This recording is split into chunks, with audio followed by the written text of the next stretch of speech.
ready, the coaches are ready, the audience is ready, so we hope all of you watching at home are as well. The drafting phase shall now officially begin. Right now, looking at the draft, for the side of Team SMG, Box has been using HAQ as the jungler with the Demon Slayer emblem.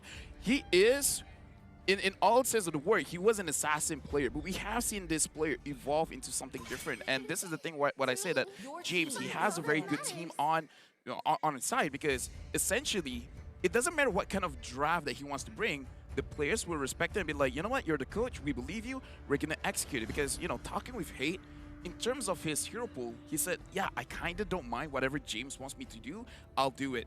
The Lilia game, he was very indifferent. It's like, you know what, you want Lilia?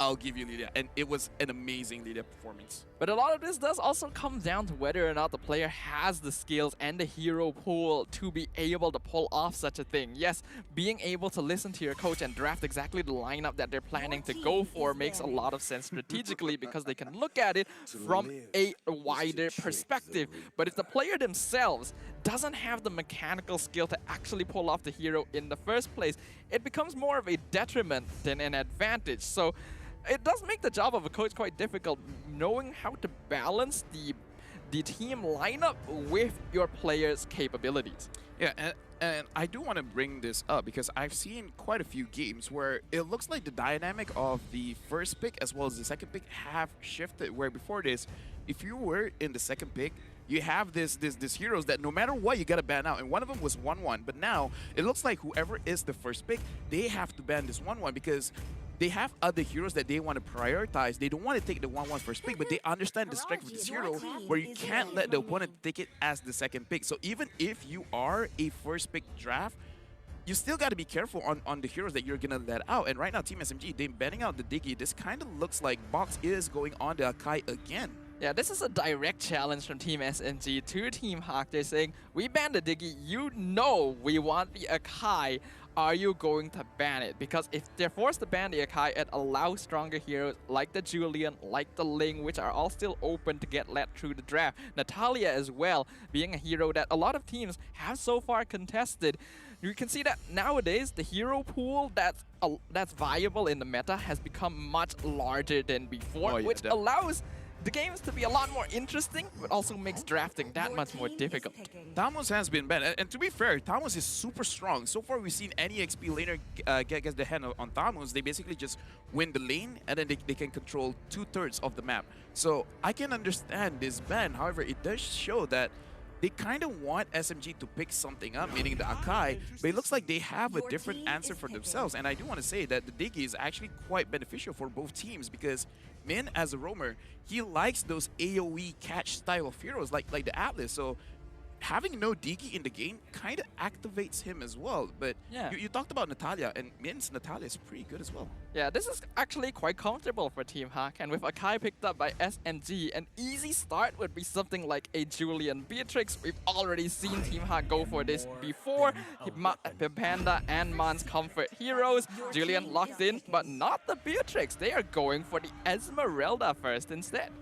I feel like this is a situation where, again, Panda has experience with SMG. He kind of knows the way that they think. So perhaps taking his hero first is showing a little bit too much. So I think for his side, it's like, I want to win my lane, but I need to know what I'm up against, because I feel like the Esmeralda, not too necessary to pick this early up. So I kind of feel it is a situation where Panda wants to see what SMG has to offer first. So it's something more like a safe pick while they try and figure out more of what Team SMG's strategy is. That does make sense here. We saw previously that Panda would usually first pick the Beatrix, but this time he's gonna be laning against Sasa, and you have to have a winning lane there. So I suppose it's understandable, but that means that Sasa will be able to pick up the Beatrix for himself alongside the Cho for Team SMG. Good move or bad move? Because we saw Sasa on the Beatrix. He looks super comfortable. He really likes this hero, especially because you can basically attack the turrets outside the turret range. So for the side of Team HAQ, they have to answer this either in the laning phase, or Min has to use someone that can shut down this Beatrix. So I'm looking at the Lolita for Min if he wants to pick it up now. Or for the side of Team HAQ, there are options in the lane like the Clint, the Brody, but Panda does have to play a little bit aggressive, where so far, when Sasa has the Beatrix, usually he's the one in control of the lane. I think they probably want to prioritize Panda's hero here. Yes, they could go for a counter with Min first, but leaving it open means that Min would have a more flexible choice in terms of tank heroes, whereas if they allow Panda's pick to not be selected at this point, it's very easy for Team SMG to ban out strong heroes like the Clint, like the Popeling Koopa, and that's exactly what they've gone for. Clint will be the final pickup for Team HAQ in this first phase. Yeah, we talked about it. So they did pick up the Clint, and the Clint is pretty reliable going up against the Beatrix. But again, this is Sasa on the Beatrix, so we do have to see whether this pick actually pays off. Especially, I do want to see what items does he want to prioritize first, because we've seen some players here in the MPL Malaysia where they go for a very costly build and it really doesn't help them out too much. So for the side of Team HAQ, they themselves banned out the Eve. Do you think this is a good ban? I think it's more of a necessary ban at this point. The fact that Team HAQ have to pick up the Clint here is not actually too ideal for them, because Akai and Cho will eat Clint for breakfast. It's so easy to pin him down in the backline. If they have to deal with a real-world manipulation on top of that, it would be way too difficult for Panda to actually play the game. So right now, they're going to be focusing on heroes that are able to control the battlefield, because they want to be the ones deciding where they position when they fight. They cannot allow Team SMG to dictate that. Speaking of which, Team HAQ, his hero pool has been pretty big, where he was the one that brought in a very good Xavier for the previous season. However, in this season, no teams have picked or banned the Xavier. And talking with the teams, apparently, in their opinion right now, Xavier's power really doesn't justify him getting picked, because his early game is too weak, and by late game, he's basically on par with other mages. So might as well just take other mages. Right now, Team HAQ, a good respect betting out the Lilia, and I feel like it's pretty good just because with the Lilia you can roam very fast. So I feel like if you can control Hate's roaming speed, that'll be pretty good for Panda on the Clint. Yeah, this is a respect ban towards Hate. Obviously, he got MVP with Lilia twice yesterday. That's already more than enough reason, but it is also another hero that would be very annoying to deal with and doesn't allow you to move around the battlefield as much as you want. We know Team HAQ, they value that mobility very heavily, because Min and Man like to move around the map as a pair. We can see Team SMG have banned out the twins' comfort picks here, the Atlas and the Kadita, because they recognize the threat of this combo coming out from Team HAQ. They don't want to allow them to have easy initiation and easy escape. But that also means they are suspecting the Julian could still go into the jungle. Yeah, looking at the reaction from Team HAQ, it looks like they like this ban, but at the same time, it kind of looks like, oh no, they know what we were they know what we were up to, because the Karita really doesn't show up that much here in the MPL. However, like certain players like Aim from Orange Esport, they really like the Karita just because of the burst potential and basically just going to the backline, no one can basically stop you. For the side of Team HAQ right now, picking up the Ruby, so a roam Ruby. Most likely a roam Ruby. Roam Ruby, This is going to be Min's pick, and pretty standard here. When you see a Cho roam on the opposite side, Ruby roam is typically a solid answer, because they both have a lot of CC and mobility. And this is already going to put a little bit of bias from me personally, because yeah, this is my favorite hero. Always enjoy watching it, but it is going to be a little bit difficult. Heavy spin is not going to be fun for Min. Yeah, I'm looking for the side of Team SMG. Will they try to counter this? And right now they have picked up the Kagura, which again is another hero that Hit has been doing good on, and Dyrov just to counter the Esmeralda. So far for the side of SMG, I would say this is a very safe draft, almost more or less the same of previous season of MPL. Yeah, this is a very balanced team composition. This is basically the ideal you want to look for if you're queuing up in a pub ranked game and your team has this lineup. You're like, all right, we're good. No one's throwing this game away. So it's just respectable. It's good. Team HAQ also has the makings of a very balanced team as well. They're going to be slightly tankier than Team SMG overall, but it also does depend very heavily on this final pickup. And this will show us whether or not Julian is the jungler or the mid laner. Final pick coming out from Team HAQ. What's it going to be? I don't know, but right now looking at Team SMG, we talked about it being safe. I do have to say that they scale very well as well. And Team HAQ, they're focusing more on burst, and right now Ling being in the jungle, I feel like this is a very good pickup because they need someone to answer the Beatrix. And Box, the way that he plays, he can take care of its team, but looking at how Team HAQ, the way that Min can go very, very aggressively, I think they can bait out the heavy spin and giving a lot of room for Gary to really wreak havoc in the backline. Yeah, this is classic Team HAQ gameplay, skirmish style that allows each player to move around and get pickups while having enough heroes to force out cooldowns from the opposing side. But it will come down to how Team SMG plays, because we have to note, once that Beatrix starts scaling up, even if Ling jumps on her, a single Wesker shot to the face is more than enough. So now, as we prepare to enter the land of Dawn, looking at the team lineups once again, as we mentioned, Team SMG super balanced, good scaling. Team HAQ, strong front line, strong back line, lots of DPS, and a solid amount of scaling himself. Personally, this is one of the most balanced matchups I have seen in MPL for quite a long time. So let's see which way the tables will turn as we begin our first series of the day. Right now, we have started between Team SMG going up against Team HAQ, and right now, again, we can hear the crowd cheering for Team HAQ. We have to look at the level of aggression coming in from both these teams, because looking at the rotation, Min already knows what Box is doing. He knows that he's starting the orange buff first, and the same can be said for the side of Noir, so both roamers have the same idea of what they want to do against the enemy jungler. You can see that Noir already invading into Team HAQ's jungle to try and harass Gary out, but he was still able to secure the orange buff. But he did have to use Retribution, and now it's Move joining him. Gary has to be forced to shift his jungle rotation. Yeah, looking at the side of Team SMG, they're really focusing on the top half of the map, at least for the first 2 minutes over here. You're trying to make sure that they can control the EXP lane. Looking at the emblems, so far I feel like not much is really to be said, except for the side of Team HAQ. They have a lot of penetration on the side, so they're really trying to make sure that they can burst anyone out. But look at Team SMG, they're really controlling the buff, making sure that Gary doesn't get the purple buff. And it does look like Box was able to secure that. I have to look at Gary again to confirm it, but since he's level 2, I have to assume they were able to get that, which means that the Ling is going to be out of commission for a while, and Man and Min getting chunked out quite low too.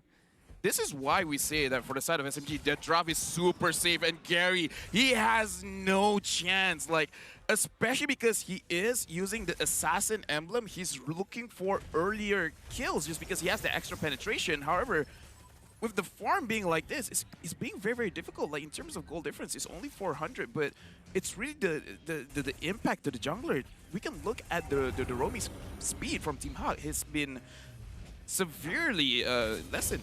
Yeah, it's definitely been impeded quite heavily, and this is of course because HAQ is going to have a much easier time in the jungle in the first few levels as compared to a Ling, unless Gary can get that purple buff. But now Lola gonna be the target, and instantly First Blood going over the hate with a beautiful yin-yang overturn. Box getting the turtle just for the cherry on top. Team SMG, the way that they rotate, they really dictate the pace of the game because they control, making sure that Gary could not farm. And right now, Gary is trying to steal the orange buff for the side of Team SMG, and it looks like everyone is there. Noir tries to kick him, but he couldn't do it. Gary has to leave. Right now, for the side of Team HAQ, they have to slow the game down a little bit, try to scale, because Team SMG, they're in complete control. Yeah, they really are. Gary was able to take the orange buff away, but it forced his Retribution and ultimate out, and we ended up losing one in the top lane. Box stealing the purple buff again, and Min 1v4 not going to be enough. I'm not sure that I'm Offended was the best idea, as it allowed Sasa to close the gap and get the kill. I feel like it's one of those desperate moments. What else can I do? I might as well just pull him in, try to see any... If Lux is on my side, basically. But right now, for the side of Team SMG, they're following the same script that they did before going up against Suaz, if I'm not mistaken, where just control the jungle. This is the way that they want to put the tempo onto Team HAQ, control the jungle, one aspect of the game, but it looks like all lanes are basically unplayable right now. And we talked about how Sasa going up against Panda the Beatrix as well as the Clint. Can the Clint handle the Beatrix? And so far, Sasa has been winning his lane. Yeah, absolutely. And we can say the same for Smooth. Almost 2 levels up on Lola thanks to the roam from Hate, who, by the way, already got his Clock of Destiny. That is quite quick, considering the state of the game right now. With a 2k net worth lead, 4 minutes in, Team SMG are definitely in control. And this is exactly how you want to play against Team HAQ. Just do not allow Min and Man to get their early game combos. And all of a sudden, they won't have control over the map. Be decisive. That is what SMG is showing us. Be decisive right now. They know what they're doing. And Gary is being focused on. He is able to run away. Box is inside Team HAQ territory. Ooh. But looks like Man, he will be put down. Team SMG again controlling the jungle, not allowing Team HAQ to get any sort of farm.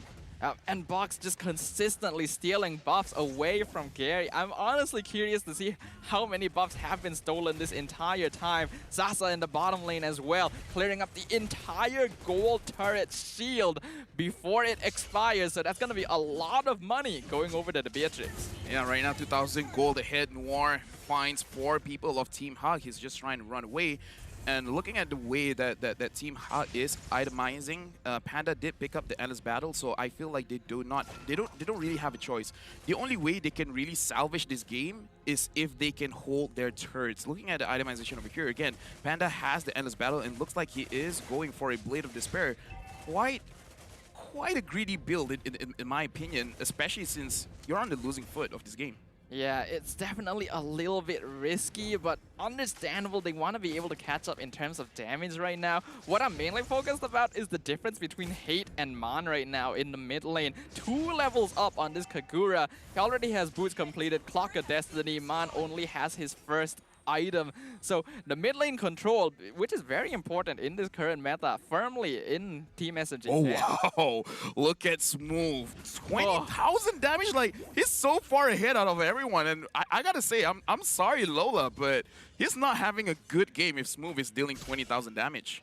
We know Smooth is a very comfortable EXP laner on tankier heroes. He's doing the same on Dirov, and Box gonna perfectly time it again to steal the orange buff. Noir now in danger, getting pulled back. Finally gonna get taken out by Team HAQ. The first kill of the game for them. You gotta find an answer for Box, man, because he's being a little bit too much. This is obnoxious. He's treating the jungle anywhere that has bushes, it's my territory. He's going in again. He's pushing the buff away. He managed to catch Min. Min is gonna go down. I think Box secured that. And Gary, how can you find any kind of farm? Team SMG is in complete control, and Team HAQ, they're thirsty, they're hungry. Give them something to eat. This is master class in oppression from Team SMG. Imagine Box just walking into the jungle 1v4, gets a kill, and steals the purple buff. That is unheard of. That should never happen. And the fact that Team HAQ allows it to, usually they are able to control this much better. And the AI already saying 77% Team SMG gonna be victorious here. Yeah, AI winning prediction brought to you by Make Delivery. And right now, I do want to see the difference in gold, just because I want to see in comparison, right? How far of a gold lead does Box have over Gary? Because sure, Sasa probably has the highest gold in the game, but I just want to see comparatively. And looking at hate-bound Panda. Panda, you are the key to victory. If you go down, there's not much you can do. Min using his flicker, trying to run away, managing to get Box as well as Noir, but not exactly in the turret. Gary tried to go on Sasa, but Sasa survives. Sasa dish out the damage. Lola going behind Smooth. He doesn't care. Smooth doesn't care. He goes for the kill. He manages to catch him off. Oh, how crazy is this move? 3-0-1. That's a series of unfortunate events for Team HAQ there, showing Team SMG are truly in control. Every attempt, Team HAQ is making to try and pick someone off. They find they're too far behind. Now Noir taking a lot of damage, gets the kick on Min, but in the wrong direction. Panda, Yin Yang overturn, gonna find the Clint, and he is out of position. Another kill going over the Box. This looks like it's almost checkmate, because Smooth getting another kill, and he's going on Lola. Look at how much damage he just absorbed. Smooth. He is on my personal dream team, and he's showing up his case. Why? He's probably the best EXP laner here in Malaysia. This is just incredible. Smooth having such a great time here. Usually, you expect him to play heroes like the Esme, the Uranus, but he has really been branching out recently, having a stellar performance with Phoveus yesterday, and now the Dirov 4-0, getting kills no one is expecting. Looking at the items overall, most of Team SMG has already completed 2, whereas Team HAQ, some of their members, are still struggling to get that first one. Yeah, looking at the items, they have nothing to really kill anyone from the side of Team SMG because Panda just finished his Blade of Despair, but I kind of feel like he needs a Malefic Roar as well to make sure that he can deal with Box, Noir, as well as Smooth. But in this kind of situation, 7,000 gold lead going into 8,000. Even if Team SMG makes a mistake, I kind of doubt Panda as well as Man can dish out the damage because Man, he only has a Genius Wand, and 9 minutes in the game, I don't think it's enough. But I think it is still a little bit early to count them out fully. We saw some games in the previous day where a 10k net worth difference was actually just made up by one team. Harry, and a lot of it, he does not have purple. He has to dance around Team SMG. Look at them coming at him like waves of zombies. The Way of the Dragon finds him, but he still has to the blades. He will be able to escape, but that was nail biting. I'm gonna call it, what is this, 10-minute? Gary, he's been doing this quite a lot in MPL. He's always close to death. But again, with this little of health, he manages to go, he manages to run away. This guy, like, he's insane, man. He's insane. Big respects to him. But that was a pretty good maneuver by Noir as well, using Conceal and then Flicker to get out of a sticky situation himself. Gary now has just been starved of the purple buff. He has not been able to experience the warmth of its embrace throughout this entire game. Give this man his buff. He literally cannot play, getting caught out by Team SMG at every turn. Looking at the damage dealt, Smooth, he's basically playing a different game from everyone else. Usually we say this and people take it wrongly, but it is kind of like a 1v9 moment where he's just like, you guys can farm, you guys can push. Let me handle everyone else from the side of Team HAQ. And right now, 10,000 gold lead. Team SMG, they're looking too strong. Gary, I feel bad for you, man. I feel bad for Gary as well as Lola. This is not a fun game for them. Really, it is not. And now the Lord gonna be pushing up top lane, mid here too, already falling to the side of Team SMG. Lola literally cannot hold lane at all, which is what his hero is designed to do simply because of this Dira. They are able to clear up the Lord up top lane, but I don't think Team SMG is gonna be stopping their advance just about yet. Right now, Team HAQ, they're really trying to hold the lane, but again, it's so difficult just because of how Box engage onto Team HAQ, managing to catch Man. He's a little bit low, he's trying to run away, and looks like still not gonna get the kill. Gary is going to the backline, managing to get Box, and now focusing on the Noir, but Sasa, look at that damage. There's nowhere for you to go except back to the base. There's not much Team HAQ can do at this point. 10k net worth difference. Team SMG in a dominating lead. And unlike other games we have seen, where the defending team does have some sort of item foundation to actually defend the base, right now, we might not be seeing that from Team HAQ. There's just so much control over the map from the blue side. And we gotta acknowledge that Team SMG, they're being very disciplined because this is a situation where you could easily throw the game. You could just force it out. It's like, dude, 10,000 gold lead. Let's just force it, you know. But they're not really forcing it. They're getting one inhibitor, and then they're like, all right, looks like Box has been taken down. Let's just go back. Looking at the Lord push advantage, they got 14,000 tower damage, which is okay. I put my barometer, anything above 15 is amazing. So 14 is. It's pretty good. It's pretty okay. And again, for the side of Team SMG, there's really not much in the map that they can secure anyways, just because of how clean they've been playing. They've been getting turrets one by one.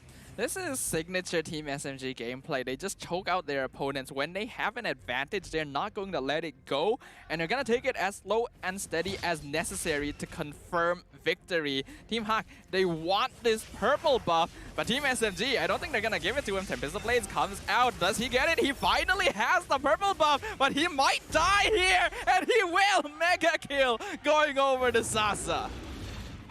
Unfortunately, previously, Dude, that feels bad. The moment you actually get it, you can't run away just because of your first skill. You don't actually have it off cooldown. And right now for the side of Team HAQ, they have one jungler down. So they kind of have to concede this Lord. They're still trying, but look at Min. He is the tank, but look at how much damage he's taking. Mind Energy managing to get a kill, but Sasa moving forward, forcing it up, and Smooth, who can actually handle the amount of damage that he's pushing off. Double kill. An amazing game by Smooth. This is just as smooth as it could possibly be. And now Noir jumping in, gets the kick onto Lola. Where did he go? Godlike going over to the Dira. Here comes Heavy Spin. And Gary, he just respawned. Let him play the game. Team SMG says no. Crystal exposed. They know they've won. They're flexing in front of the base. That's going to be a victory going over the Team SMG. Borderline unfair. Borderline unfair. Looking at how Team SMG plays, they execute A, B, C, D up until Z. Every single thing that they should do, they've done. Control the jungle. Execute it. Making sure that they win all the lanes. Looking at the